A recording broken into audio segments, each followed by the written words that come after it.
What's going on, guys? We have a 96 EK coupe behind us with a K-swap, and if you're anything like this guy, you're going to want to know how to turbo it, or in this case, he's paying me to turbo it, but if you want to learn, this is a video for you, so check it out.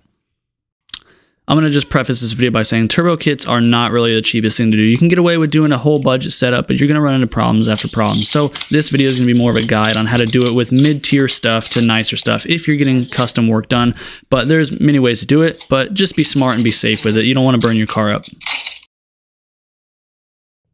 Like I had mentioned, this car is kind of a budget setup here, so you can see a lot of off-brand parts in the engine bay, which is fine because it's all working great. It's a bone stock K24A2 from a TSX with an RBC manifold, and that's about it. Nothing else to it. So we're going to unbox everything here and get it all laid out for you to see. We have the turbo, the manifold, the intercooler, wastegate, blow-off valve, and piping, and a few other miscellaneous items that we'll be going over this video that you should have or will need, you know, etc.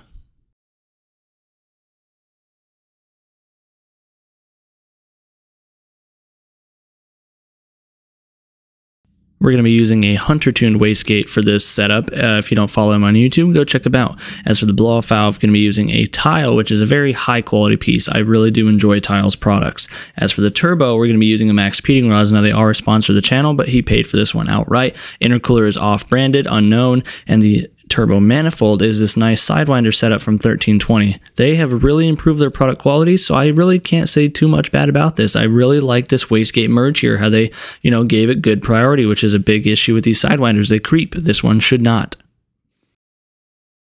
Just like anything else you're going to be doing on the car, we're going to have to be under this thing for a few different, you know, jobs down there. So get your car racked up, get it on jack stands, whatever you got to do, get it up in the air.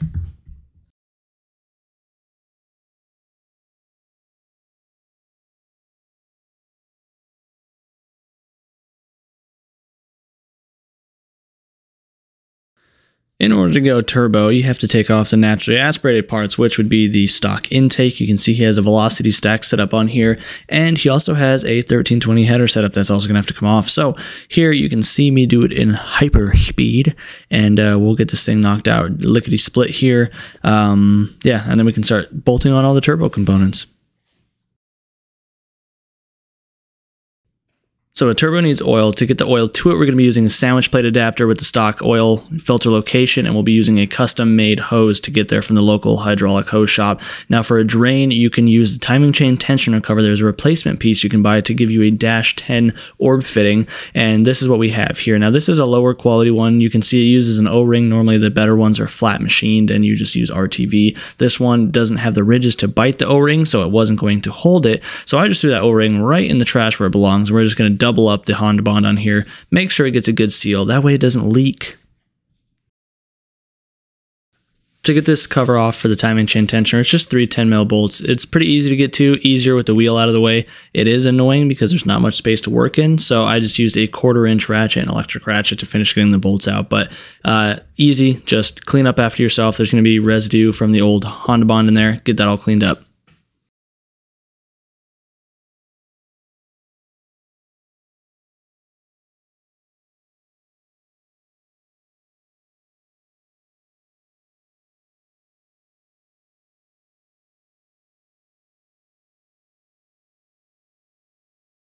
Now this is just some precautionary work. I'm using some red Loctite, some high temp and high strength to put the exhaust manifold studs in for the turbo. You don't want these things backing out, and I double nut it. You know, it's kind of hard to torque these to spec, so just put them nice and tight. And then also for the turbo itself, to the manifold, I like to use Nordlock washers. If you go on Amazon, you can find some on there, but crush washers and such work good, but the Nordlock just bite a little bit better. You don't really have to stress so much about them backing out later from the heat and vibration. Next step is to move on to test fit in the turbo. But as you can see, it's not facing the direction that we need it to, but more importantly, the center housing, also known as the CHRA, that has to be as close to vertical as you can get it because you need the oil to be able to drain properly, and you don't want the feed to be all kinked up and stuff, but mostly the drain, because the drain is only gravity fed, so it needs a downhill path travel. And you can also see right there that we didn't really have any exhaust housing clearance, so that's going to have to be addressed here. And so we're going to be taking the turbo apart here to reclock it. Now there's going to be 6 13mm bolts on most turbo housings on each side to rotate the cartridge or either of the housings. Some of the nicer turbos will have V-bands, but they're usually pretty much all the same, you know, process. And yeah, test fitting it yet again, clocking the housing where I think we're going to need it to be able to start the aluminum work. Moving on to the exhaust side test fitting, the customer supplied a 4-bolt to V-band flange adapter, and because of clearancing issues, it's just not going to work. We can't get a bend tight enough even with pie cuts. So we're going to chop up this exhaust housing and we're going to convert it to a V-band setup. It's not the most difficult thing, but if you're taking it to a local fabricator or a welder to do it, make sure they understand the process. In this case, it's a little bit easier. It is a cast steel, not a cast iron. So you just got to make sure you get a good preheat, get good penetration in there. And I'm using a V-band that I like to buy off of Amazon from Evil Energy, and they're cheap and they're good quality. They're male, female machined, so they, stick together nice. And here I'm using my vertical or horizontal bandsaw, I should say, chopping the exhaust housing up, getting as straight of a cut as we can. You can do this with an angle grinder as well. And here I'm just beveling the edges to help with penetration for the weld joint.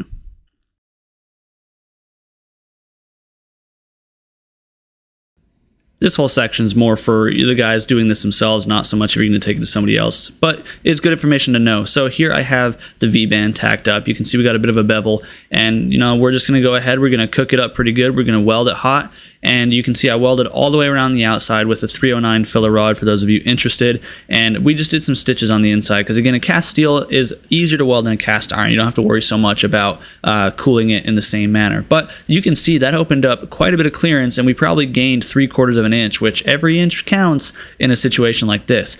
Now you can see this front bumper is a little beat up. We're just going to take that off because the customer has another bumper they're going to trim up for the intercooler and the piping to fit.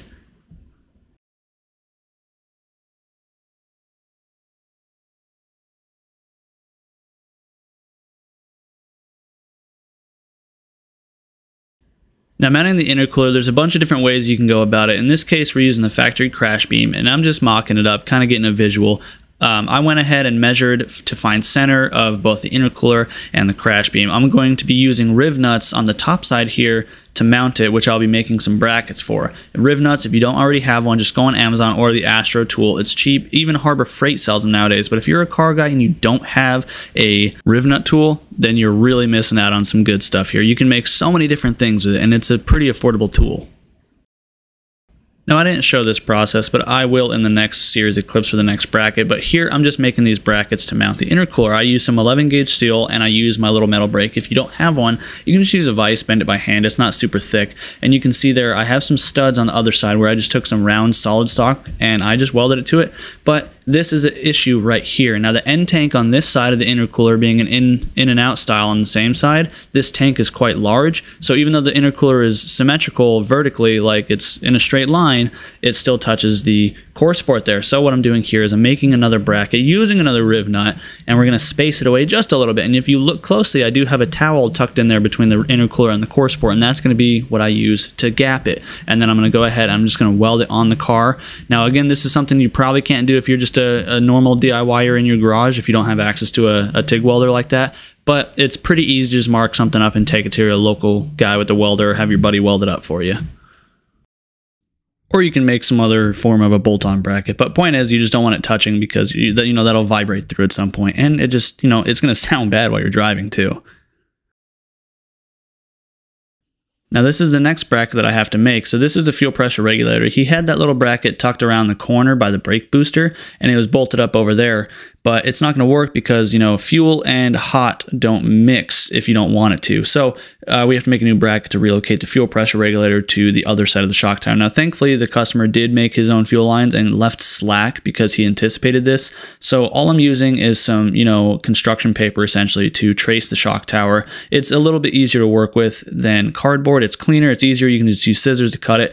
And I'm just tracing it onto some thin sheet metal here. And I'm going to just use my metal brake to bend it. And I'd like to clean things up with an orbital sander and like some 80 grit sandpaper, and then I'm just using a drill press because it's faster for me, but you can obviously just use a drill and drill some mounting holes. But making a bracket to relocate that really wasn't too hard, so you may have to do the same thing in your platform, depending on how your setup is.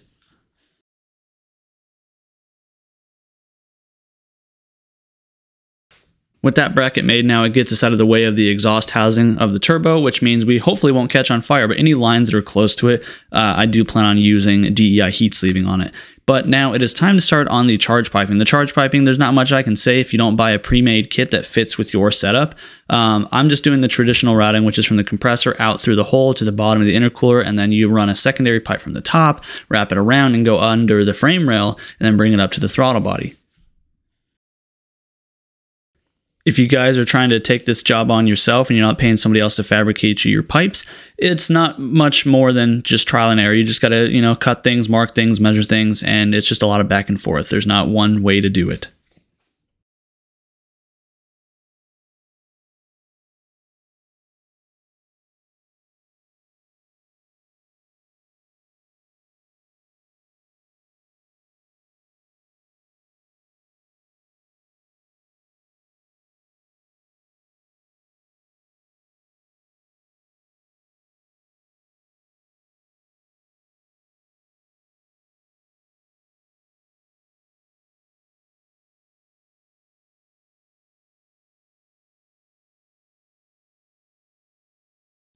Only thing left to do is the blow-off valve and the intake air temperature sensor, which you'll see here in a little bit. The blow-off valve is pretty straightforward. You just kind of find a spot that it fits that you can easily run the vacuum lines to and send her home.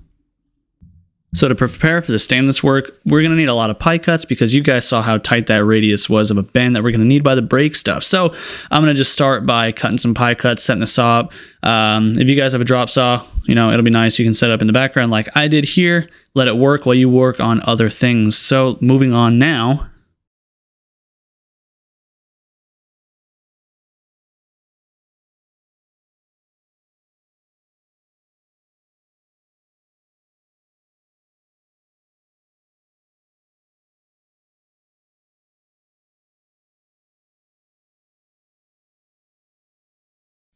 We're going to be working on some of the oiling stuff. Now, this is the sandwich plate adapter as well as the oil feed line. Now, I had the customer supply the oil feed line. There's a local hydraulic hose store to me. I do not recommend using any form of eBay feed lines as they are nylon lined and they will, fail and explode because nylon can't handle the heat of the oil and the lifespan of it. So this is all braided steel, and this is how the adapter plate works. It's just a threaded, essentially attachment that threads onto your existing oil filter location, and then you thread your oil filter onto it. And a little bit dark here, but you can see what it looks like installed. And that gives you feed for both oil pressure, oil temp, and oil feed. And for the oil drain, we're going to be doing a -10 setup from the turbo to that blue adapter that we put over the timing chain tension recover. If you've never made AN lines before, there's a few videos on it, but it's decently simple. Just make sure you get your straight cuts and your lengths correct. And again, the drain line does have to be as, straight down as you can get it per se, as it's gravity fed. So you need the oil to flow, otherwise it'll back up, and that's how you ruin turbos, is when it bakes in the line.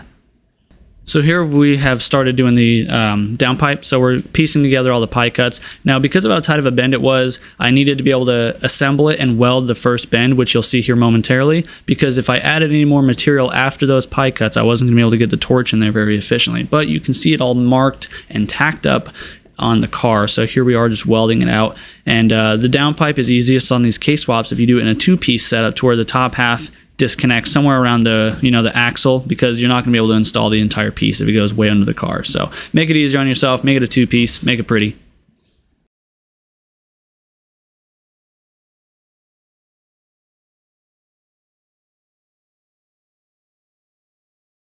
Moving on to the wastegate. I didn't really film this because it was an extremely tight fit.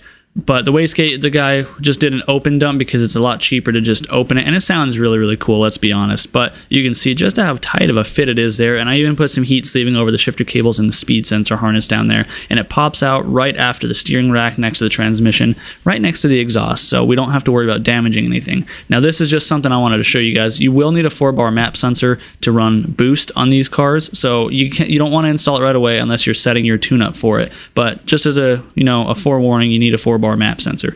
And here we are drilling the compressor housing because we need a boost reference, and that is basically where you're getting the majority of your pressure from, and it's always best to do it on the compressor housing. This is going to be feeding, in this case, our boost controller, as well as a few other components. And I'm just drilling it and tapping it for a 1/8 NPT fitting, as the customer supplied a whole bunch of the Amazon quick disconnect fittings for the vacuum lines.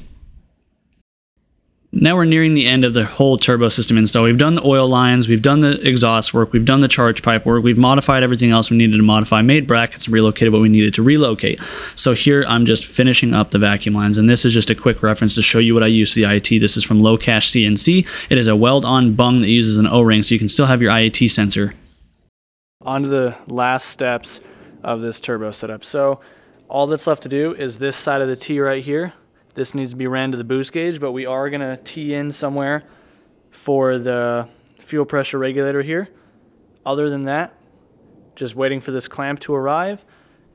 Some more heat shielding, that's optional, just recommended. But in this case, the reservoir has nowhere to mount, so I went ahead and modified the factory mount and came up with this little bracket. So this is going to mount it right down in here. Theoretically, now at this point, you pretty much should have a turbo K-series in your car, but I want to show you really quick. Now, this is where the PCV valve normally goes. You don't want to run the PCV, so I cap these things off. If you run it, you can get vacuum or boost pressure inside the crankcase. You don't want that. Well, there you guys have it. That's basically going to conclude this video. This is officially a boosted, turbocharged, whatever you want to call it, you know, EK with a K24 in it. So the process itself is, you know, it's not necessarily for the beginner, but don't be afraid to jump into it if you are a beginner. Just make sure to double check things, right? There is a lot of little nooks and crannies, bits and pieces, whatever, that go into this. You know, you got your drains, your vacuums, your feeds, you know, all these little gaskets. You got, you know, the fabrication side of it if you don't buy a pre-made kit. Like, it's a lot to handle, but it's an overall simple process. This thing being that I was installing the kit, had to make everything from scratch, do all the fabrication work from scratch other than the manifold itself and the intercooler. I'm about 30 hours into this right now, so expect, you know, a decent amount of time. Again, maybe faster if you got some friends helping you or something, but that's about where we are. And of course, you know, quality is a big thing, so if you want the setup to last, take the extra precautions like we've started to do in here, and the customer will continue to do with the heat shielding. You don't want to cook your brakes, you know, you don't want to melt any electrical harnesses, so that's where I've been using the heat sleeving stuff that I mentioned. And yeah, just have some fun with it, and enjoy it. I mean, really, what's not to love? This thing's going to sound fantastic, and we'll make a follow-up video after it gets back to the dyno, hopefully, and we'll see how this thing's ripping. But if you guys enjoyed the video, be sure to let me know in the comments down below. If you're new to the channel, hopefully you want to stick around and hit that subscribe button, leave a comment. I just want to make an announcement also, so if you guys don't follow me on Instagram, which you should by now, hopefully, I'm doing a giveaway. Max Peating Rod sent us some T6 coilovers, which are like their street race series, to give away to you guys. Now, I have to cover shipping, so to do that and also keep track of the giveaway, I've made a new merch design, a new shirt design for Valentine's Day for you EGDC folk, and one purchase will give you an entry, and that way I can cover the shipping cost, you guys get a cool shirt, and I get free marketing because my shirts are floating around. So go hit the go hit the website, velocityracefab.com, scoot yourself up a shirt, and anyway, happy boosting. So do what you love, think about the rest. We'll see you in the next one. Peace out.